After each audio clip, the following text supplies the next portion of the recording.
그때 이스라엘 백성이 거룩한 저주를 어기는 일이 일어났다. 유다 지파 세라의 증손이요 삽디의 손자요 갈미의 아들인 아간이 저주받은 물건 가운데 일부를 취한 것이다.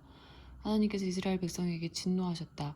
여호수아가 여리고에게 베델 동쪽의 베다웬 근처에 있는 아이 페허로 사람들을 보냈다. 그들에게 올라가서 그 땅을 정탐하시오 하고 지시하니 그 사람들이 올라가서 아이를 정탐했다. 그들이 여호수아에게 돌아와 보고했다. 굳이 많은 백성을 보내지 않아도 되겠습니다. 2, 3천 명이면 충분히 아이를 물리칠 수 있습니다. 군대를 모두 동원하여 지치게 할 필요가 없습니다. 그곳 사람의 수가 얼마 되지 않습니다. 그리하여 백성 가운데 3천 명이 그곳으로 올라갔다. 그러나 그들은 도리어 아이 사람들에게 패하여 도망쳐왔다. 아이 사람들이 성문에서 채석장까지 또 거기서 내리막길을 따라 쫓아오면서 이스라엘 사람 36명을 죽였다. 백성은 마음이 무너져 내렸고 기운을 다 잃고 말았다. 여호수아가 옷을 찢고 하나님의 궤 앞에서 얼굴을 땅에 대고 엎드렸다. 그와 지도자들은 머리 위에 먼지를 뒤집어 쓰고 저녁 때까지 엎드려 있었다. 여호수아가 말했다. 오 주 하나님, 어찌하여 이 백성을 요단강 건너편으로 데려오셨습니까? 아모리 사람의 생물이 되게 하시려는 것입니까? 우리를 없애버리시려는 것입니까? 차라리 요단강 동쪽에 정착할 것을 그랬습니다. 오 주님, 이스라엘이 적에게 패하여 도망쳤으니 이제 제가 무슨 말을 할 수 있겠습니까? 가나안 사람과 이곳에 사는 다른 모든 사람이 이 소식을 들으면 때를 지어 몰려와서 순식간에 우리를 해치울 것입니다. 그렇게 되면 주님의 명성은 어떻게 지키시렵니까?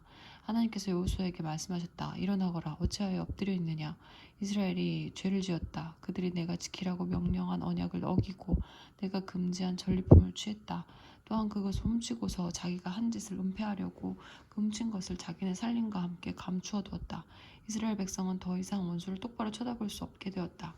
그들 자신이 전리품이 되고 말았다. 저주받은 물건을 너희 중에서 없애지 않으면 나는 너희와 함께 있지 않을 것이다. 어서 시작하여라. 백성을 정결하게 하여라. 그들에게 자신을 정결하게 하여 내일을 준비하라고 일러주어라. 하나님 이스라엘의 하나님이 말한다. 진 안에 저주받은 물건이 있다. 그 저주받은 물건을 없애기 전에는 너희가 적과 맞설 수 없다. 아침 일찍 너희는 지파별로 나오너라. 하나님이 지명하는 지파는 가문별로 나오고 하나님이 지명하는 가문은 가족별로 나오고 하나님이 지명하는 가족은 장정별로 나오너라. 저주받은 물건을 가진 것으로 밝혀지는 사람은 그의 모든 소유와 함께 불태워버려라. 그가 하나님의 언약을 어기고 이스라엘 가운데서 비열한 짓을 저질렀기 때문이다. 여호수아가 새벽같이 일어나서 이스라엘을 지파별로 불렀다. 그 가운데서 유다 지파가 뽑혔다. 이어서 그는 유다 지파를 가문별로 불렀는데 세라 가문이 뽑혔다. 다시 세라 가문을 불렀는데 삽디 가족이 뽑혔다. 그리고 삽디 가족을 한 사람씩 불렀는데 유다 지파 세라의 증손이요 삽디의 손자요 갈미의 아들인 아간이 뽑혔다. 여호수아가 아간에게 말했다. 내 아들아, 하나님 이스라엘의 하나님께 영광을 돌려라. 그분께 자백하여라. 네가 한 일을 내게 말하여라. 하나도 숨기지 마라. 아간이 여호수아에게 대답했다. 사실 내가 하나님 이스라엘의 하나님께 죄를 지었습니다. 전리품 중에 신할의 아름다운 겉옷 한 벌과 은 200세겔 그리고 50세겔 되는 금덩이가 보이기에 탐이 나서 취했습니다. 제 장막 안에 묻어두었는데 은은 맨 밑에 두었습니다. 여호수아가 사람들을 보냈다. 그들이 장막으로 달려가 보니 과연 장막 안에 그 물건들이 묻혀 있었고 은이 맨 밑에 있었다. 그들은 장막에서 그 물건들을 취하여 여호수아와 이스라엘 온 백성에게 가져와서 하나님 앞에 펼쳐놓았다. 여호수아가 세라의 아들 아간을 잡고 그 은과 겉옷과 금덩이, 그의 아들 딸들, 그의 소와 나귀와 양, 장막 등 그와 관계된 모든 것을 취했다. 온 이스라엘이 그 자리에 함께 있었다. 온 이스라엘 백성이 함께 그것들을 이끌고 아골 골짜기, 괴로움의 골짜기로 갔다.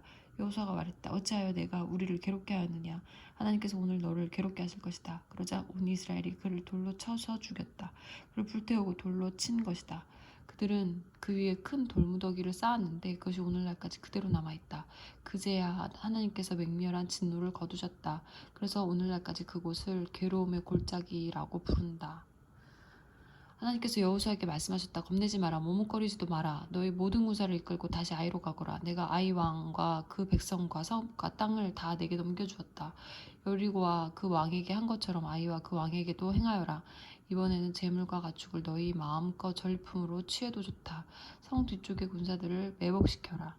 여호수아와 모든 군사들이 아이로 행군할 준비를 마쳤다. 여호수아는 강하고 노련한 군사 3만 명을 뽑아 밤중에 그들을 보내며 지시했다. 잘 들어라. 성 뒤쪽에 매복하되 최대한 바짝 접근하여라.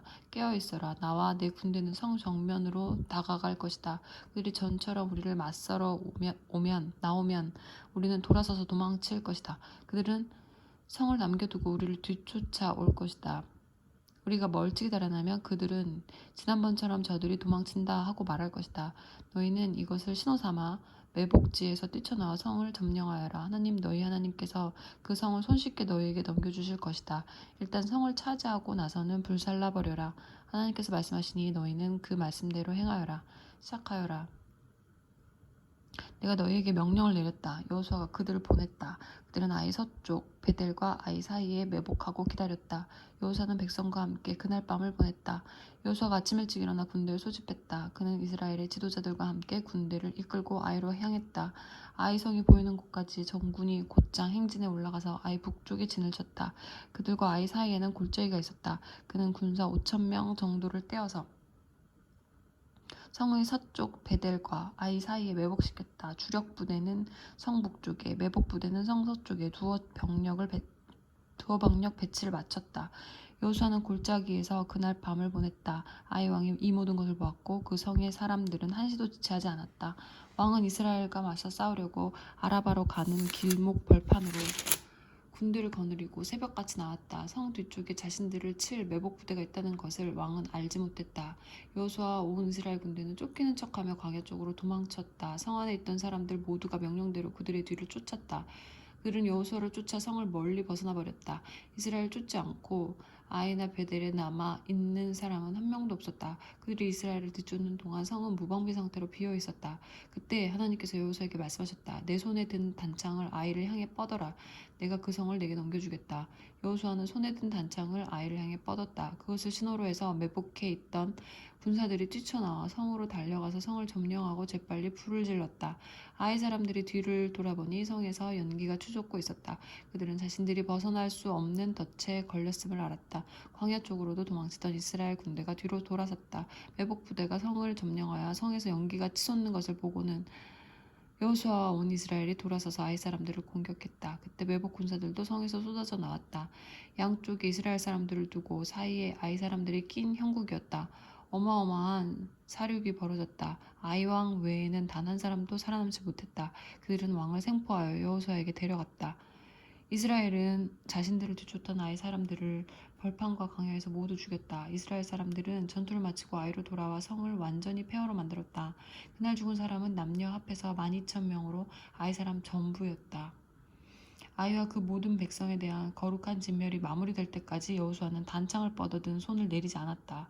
이스라엘은 그 성에 남아있는 가축과 전리품을 취했다. 하나님께서 여호수아에게 지시하신 대로 행한 것이다. 여호수아는 아이를 잿더미로 만들었다. 영원히 아무것도 없는 무더기요 존재하지 않는 곳으로 만들어버린 것이다. 그곳은 오늘날까지 그대로 남아있다. 여호수아는 아이 왕을 나무에 매달았다. 저녁 무렵 해가 지자 여호수아는 시체를 나무에서 내리라고 명령했다.